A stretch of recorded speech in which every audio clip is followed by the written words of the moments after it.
मिरजेत मनपा शाळेच्या मिरज विभागीय स्पर्धेला सुरुवात. उपायुक्त स्मृती पाटील यांच्या हस्ते उद्घाटन.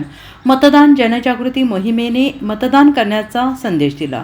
सांगली मिरज कुपवाड शहर महानगरपालिका मिरज विभागीय क्रीडा स्पर्धेला आजपासून सुरुवात झाली. मनपा शाळेच्या 23 शाळांमधील 1ली ते 8वी मधील 500 ते 550 विद्यार्थी या स्पर्धेत सहभागी झाले आहेत. खो खो, कबड्डी, 50 मीटर धावणे, रिले, मोठा लहान गट, मुले अशा विविध खेळ प्रकाराचा या स्पर्धेत समावेश आहे.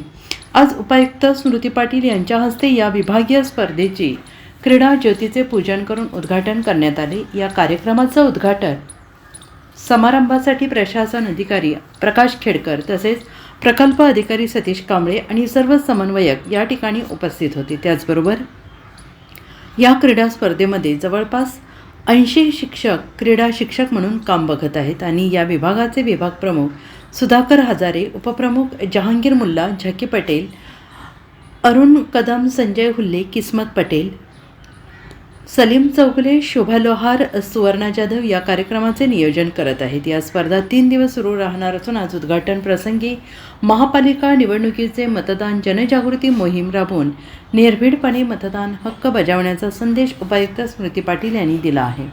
सगळ्यांनाच आज सकाळपासून अतिशय उत्साहात मनपा विभागीय स्तरीय इथं क्रीडा स्पर्धेचं आयोजन करण्यात आलं आहे. इथं मिरज विभागाच्या 23 शाळेतील जवळजवळ 550 विद्यार्थ्यांचा सहभाग आहे.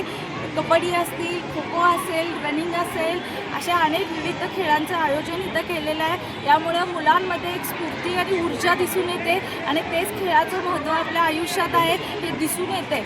दुसरं महत्त्वाची आज एक गोष्ट आहे की आज मतदानाचा दिवस जवळ येत आहे 15 जानेवारी आणि ह्याच मुलांच्या माध्यमातून त्यांच्या घरचे जे पालक असतील, जे कोण मतदान करणारे सगळे व्यक्ती असतील त्यांच्यापर्यंत पोहोचण्याचा प्रयत्न आम्ही करत आहोत आणि या सगळ्यांच्या माध्यमातून आवाहन करत आहोत की सगळ्यांनी 15 जानेवारीला आपापल्या घरातून बाहेर यावं आणि अगदी निर्भीडपणे वोटिंग करावं, मतदान करावं. धन्यवाद.